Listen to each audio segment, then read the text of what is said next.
American Broadcasting Company presents Quiet Please, which is written and directed by Wyllis Cooper, and which features Ernest Chappell.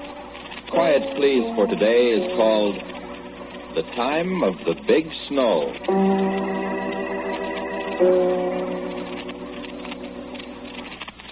We were so small, and it was such a big snow.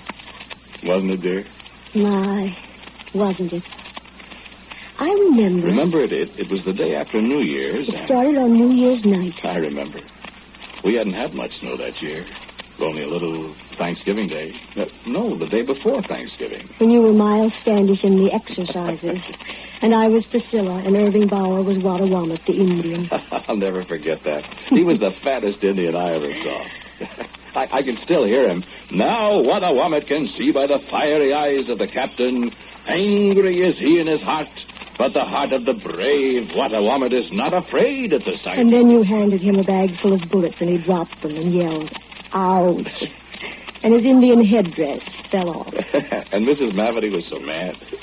And then we went out. And it was snowing. Oh, but that was a little bit of a snow. Not like the big one. Not a bit like the big one. I remember Mama was just lighting the lamps, and I looked out the window, and I saw the first flakes coming down. And I said, "Oh, Mama, the old woman's picking her geese." My grandma always used to say just that. Everybody did when it started to snow. And I remember how I wanted to go out with my new sled that I got for Christmas. And my dad wouldn't let me. There wasn't snow enough. I know it. But I was so disappointed. And I sat by the window and looked out and bawled till my dad spanked me. I had to carry in the coal. That was one time I didn't mind it because it was snowing. And it got dark so quick. We sat by the stove after supper, and Mama read us Whittier's Snowbound. I remember you told me. The next day, the day after New Year's. When we finally got out. Gee, it was so high. Almost up the top of the fence. Mama said not to go far because it was snowing so hard. Remember? They didn't want me to go out at all. They said I'd get lost. But I said I was going to be with you, with Ted. And Ted's a big boy. He won't let me get lost. We lived on South 5th Street then, didn't we? Mm-hmm. The houses were kind of far apart, kind of back from the street. There were big trees on each side of the street that almost met in the middle and that kept the snow from getting too deep out in the street. I dragged you along on your sled. Me with my new .22 rifle I got for Christmas. There was hardly anybody on the street. Everything was so white, so quiet. We heard sleigh bells, remember? It was Mr. Dittmer. The mailman in his cutter.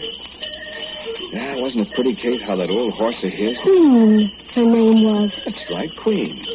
How Queen's hoofs made the snow fly without making any noise at all. Only the sound of the sleigh bells. When we got out of his road, Mr. Dittmer dashed on past his cutter all bundled up. Yeah, it was cold, too, wasn't it? We were bundled up, too. I had on my red tassel cap, I remember. You had on that little squirrel skin muff and red mittens. Mm-hmm. We were 7 years old. So happy. That was a long time ago. And my, how the snow was coming down. You could almost see it getting deeper and deeper. We could hardly tell where we were.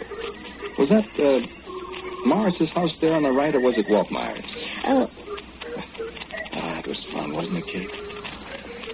Just the two of us alone together in a great, big, white world.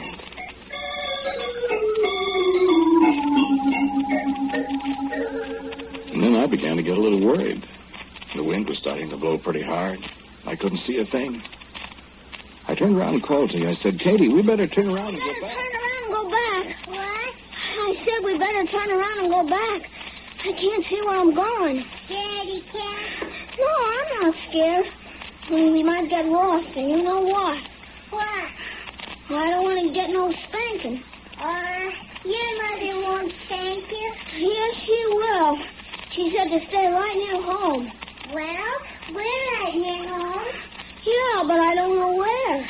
Well, there's Morris's house, then Waltmeyer's, then Reverend Bowman's, then there's Bow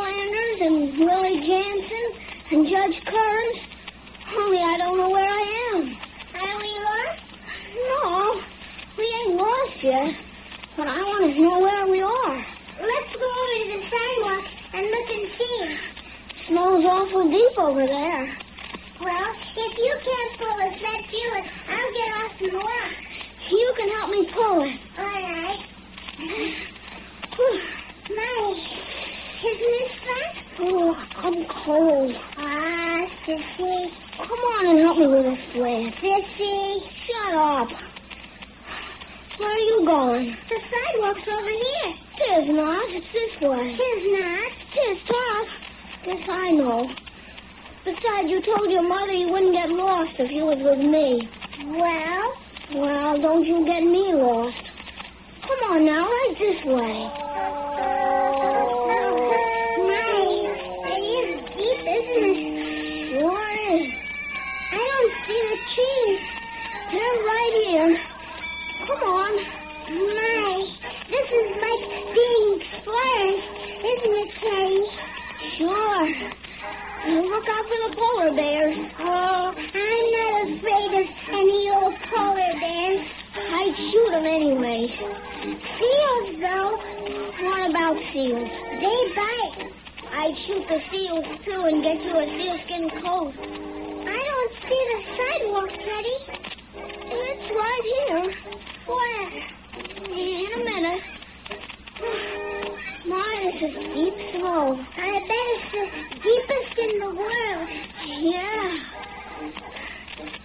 See, there's a sidewalk. No, it ain't. I told you it was that way. Come on, I know where I'm going. I'm cold. You see? See what? See what, Teddy? Well, stop calling me Teddy. My name's Ted. Oh, did you fall down? It's so deep. Where are we, Teddy? Ted? You scared? No. Well, come on. The sidewalk's right here. No, it isn't. It's the other way. Well, all right, let's see. It's right over there. See, if the snow would only let up a minute. Then we could see. Well, I guess Commodore Perry didn't need to see. He's older than us, though. You see the sidewalk? I can't see anything. I'm getting awful tired. Put your arms around me. I don't think I could walk another step. You want to stop and rest? No. We'll rest when we get to the sidewalk. All right. Hang on to me, then. It's this way. No, you're going wrong. It's this way. And then the wind came up stronger. The snow was a solid white wall before us.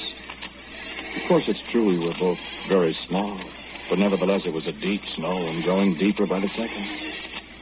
I don't know how long we wandered, but my legs were getting awfully tired. I was staggering a little. The sled seemed to be dragging us backward as we struggled along. And I admit that I, the intrepid explorer, I was very close to tears. Only the thought of Kate's reaction to my tears kept me from busting out bawling. And then I smacked full force into something solid, and I saw a million stars. Ow! What's the matter? I bumped in my head. How? I bumped into a tree. A tree? Where? Right here. Ow. Well, anyways, I found the sidewalk. Now we'll see where we are. Maybe if we knock on somebody's door, somebody will take us home. My nose hurts. I'll get some arnica or something from the people in the house. Yes, but where's the house? It's right up here. It has to be right up here. Maybe we should holler. Yeah, let's do. Hey, Willie Jensen! Hey, how do you know that's Willie Jensen's house? Well, whoever it is. Hey! Now listen. Did you hear something? I thought maybe I heard a door open.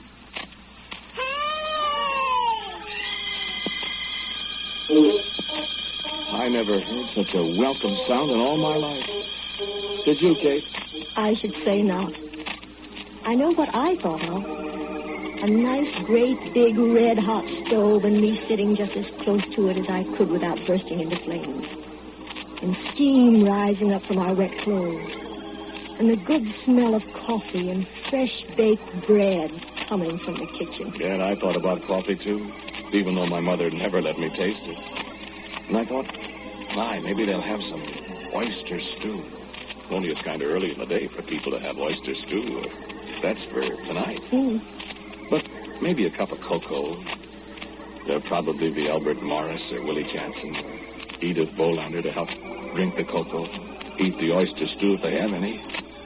And I tell you, I just crashed my way through the snow toward the sound of that voice we heard calling. Then suddenly Katie yelled, "I see the house." I see the house, Daddy.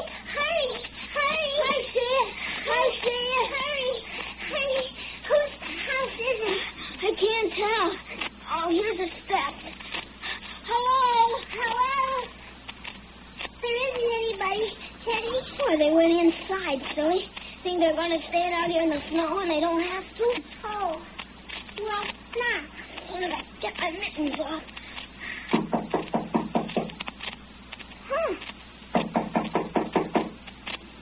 Maybe they went into the other room. Why, the door's open. Come on. Well, but... Come on, we can't stand here all day, I guess.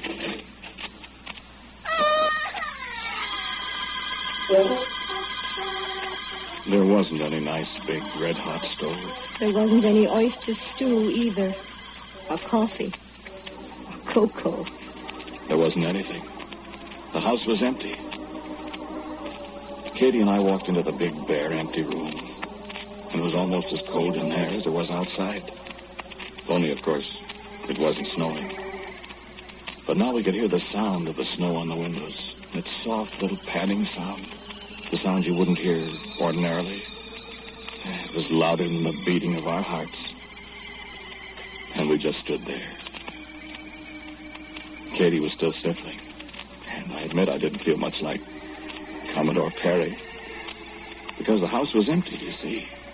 And there wasn't an empty house anywhere on South 5th Street. Morris's, Walt Myers, Reverend Bowman's, Bolanders, and Willie Jansen's, and Judge Kern's. But no empty house. Where are we? And I couldn't think where we are at all. I knew we were on South 5th Street, but I didn't know where. Explorers always wander in circles. And I looked around. There wasn't a thing in the room. Not a chair nor a table. Not anything. But the room seemed somehow to look as if somebody lived there anyway. And I said to Katie, I don't know where we are. Maybe we better get out of here. I'm cold. Well, we can stay a minute and try to get warm. But we better not stay here very long. I'm cold. Well, let's sit down here in the corner and try to get warm. At least there isn't any wind. I don't want to go out in the snow again. My goodness, we'll have to, Katie. We have to go home. Maybe our folks will come looking for us. Yeah. Anyway, how could we find our way home again? I could find it. I found this house, didn't I? You hit yourself on a tree. And I found it, though. Teddy, put your arms around me. Why? I'm cold. Well, put your arms around me. I'm cold, too. Let's both put our arms around each other. Well, all right. I'm hungry. So am I. Mama was making soup. I'll stop at your house when we go back. Maybe your mother will give me some. I sure wish we had some now. Well, stop thinking about it. I sure wish I could. I want to go home. Oh, shut up. No, I won't shut up. I want to go home. Katie, listen. You can't go home while it's snowing so hard. Well, when will it stop snowing? I don't know. When the old woman finishes picking her geese, I suppose. Who was that? Oh, I guess it's somebody coming looking for us. You see? Oh, Teddy. Still, act brave if it's your dad. I'm brave. Who is it? I'll see who it is. Hello? Oh.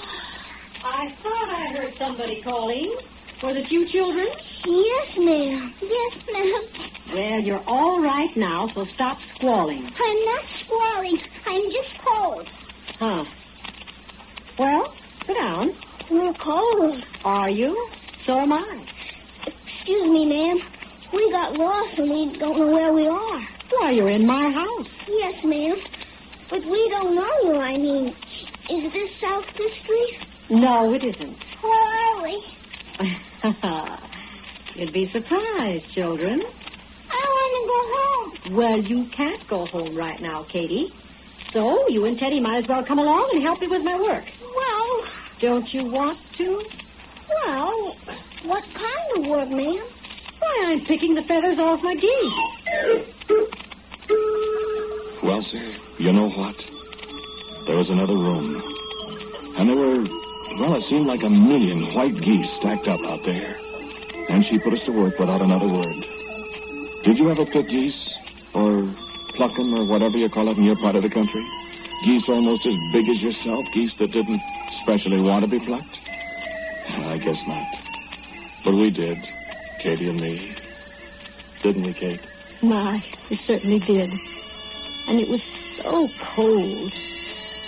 But she was a nice old woman, wasn't she, Teddy? Don't call me Teddy. My name's Ted. And it got dark, and there wasn't much light, and we just sat there on the floor, picking the geese, and the old woman talked to us so nice.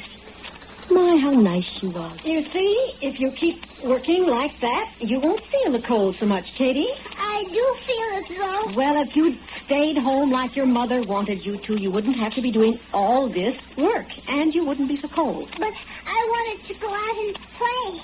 I was with her. I wouldn't let anything happen to her. But you did. You got lost. Well, I wasn't afraid with Teddy. Ted? You like Teddy, don't you, Katie? Yes, ma'am. You like her, Ted? Well, You two going to get married when you grow up? well, Well, what?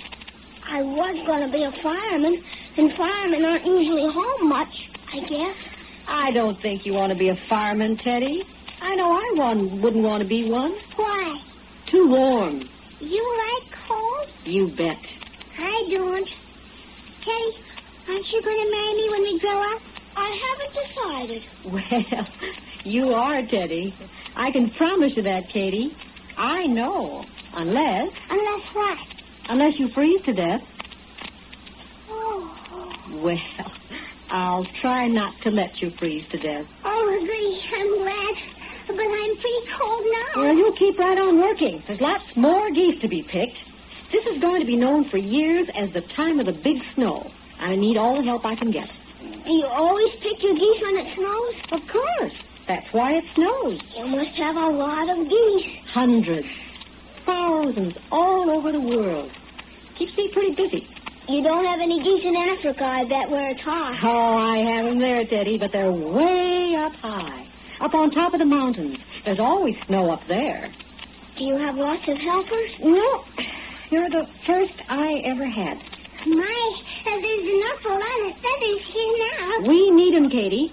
I tell you, though, I think we might as well get rid of this bunch. How? Open the window, and the wind will blow them out. Can I open the window? Sure. Oh, boy, No, not that one. This one. The wind's from the north. Oh, this one? And the wind came reaching right in, and the white feathers flew out the open window with it. Katie and I gathered up great armloads of the feathers and tossed them out the window and laughed as the wind whirled them high in the air. They seemed to multiply.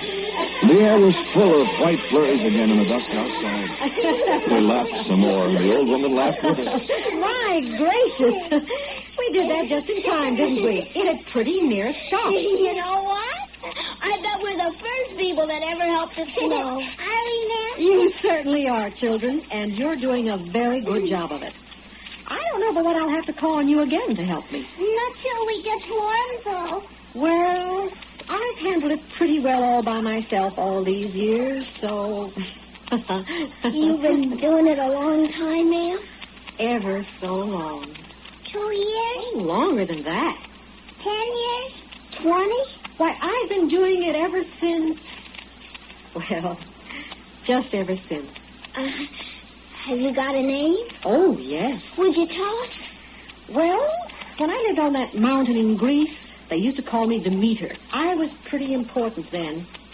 And then the Indians, they called me Nokomis. Nokomis? Mm-hmm. Why, you're Hiawatha's grandmother. Well, of course. Where do you suppose I get all these geese? Hiawatha's a fine hunter. My. Do you have any more names? Oh, yes. Up in the Northland, they called me Freya. And the Japanese people call me Amaterasu. Why, I've got more names than you can shake a stick at. And all I do is pluck geese. Oh, close that window, Teddy, will you? My. Oh, sure. Don't you ever get cold, Mrs. Demeter? I'd rather be called Nokomis. No, I never get cold. Gee, I do. Well, you should have stayed home. You think I'll get a spanking when I get home? No, I don't think so, Katie. I think I could promise you won't. Well, then, I am glad we did get lost and found this place. So am I, if I don't get a licking. Gee, it's getting dark, isn't it? Yes, and I must go outside and get some more geese. Have to keep working, children, you know. Yes, but I'd like to go home, please. Oh, plenty of time for that, Teddy. We've got work to do. My mom always gives me a nickel if I work hard. Do you earn many nickels, Teddy? Well, not very many, really. I haven't got any nickels. Yes, ma'am. And you mustn't hint, you know. No, ma'am. But I'll give you something, Teddy, for all the work you did. And you too, Katie. What? You'll see. I'll be right back. I'm kind of scared, Teddy. I am too, Katie. What do we do? I don't know. I'm tired, too. Should I put my arms around you, Katie? Yes, please. I'm getting so sleepy and so cold, Teddy. Don't go to sleep. You'll freeze. I can't help it. I have to go to sleep, Teddy. No, don't, please, Katie. Well, you tired out? I'm so sleepy. You too, Teddy? I'm not very sleepy. Why, you poor kids. You worked so hard. You just go to sleep. No, we'll freeze. No, you won't. I'll cover you up with feathers. They're so cold. They'll be nice and warm.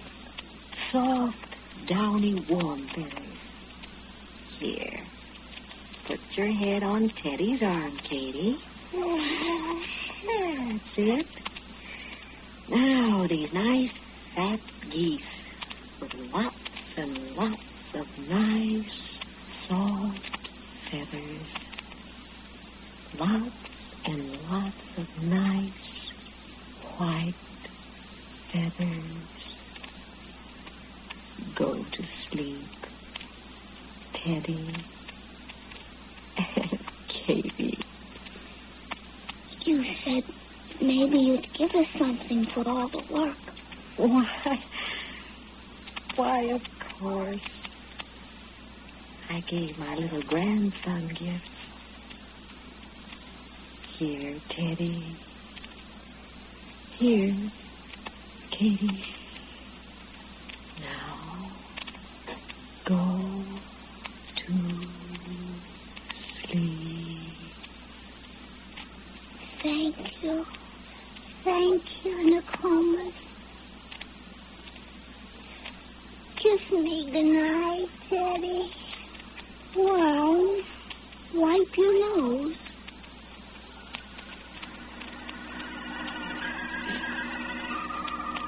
And the very last thing I remember was the feathers. How they were all star-shaped and crystals, not at all like the feathers I'd ever seen. It was almost midnight when they found us, Katie's father and mine, and the blacksmith, Mr. Wright, and Arthur Donahue and his brother Harry. And there wasn't any house there at all. There wasn't anything. We were buried under a huge snowdrift in a vacant lot, not 100 feet from our backyard. There wasn't any old woman either. Just 2 kids asleep in the snow in each other's arms. And not frozen to death after all. And they took us home. And we had our oyster stew and our cocoa. And we sat by the big stove. And then we slept and slept and slept.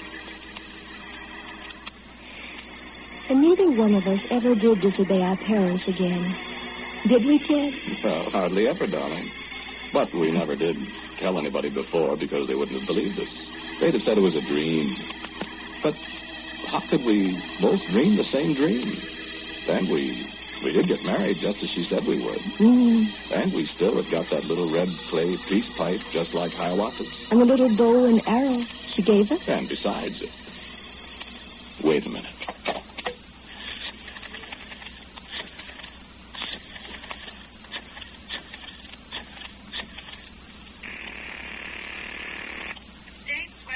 Forecast for January 2nd, 1949, 5:30 p.m., temperature 36 degrees, humidity 62%, barometer 29.8. Tonight, considerable snow somewhere. Tomorrow, snow. Tuesday, more snow. All right, Teddy and Katie, come on. We've got geese to pick.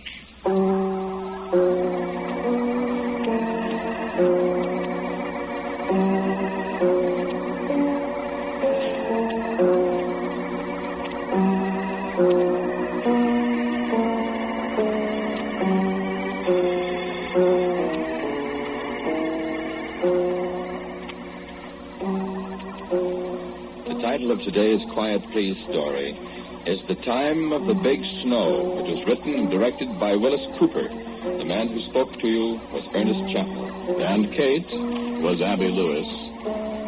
Teddy was Sarah Fussell. Katie was played by Cecil Roy. And the old woman was Vicky Bola. As usual, music for Quiet Please is played by Albert Berman. Now for a word about next week, our writer-director Wyllis Cooper. Thank you for listening to Quiet Please. Next week I have a story for you that I call A Biography of a Character. And so until next week at the same time, I am quietly yours, Ernest Chappell.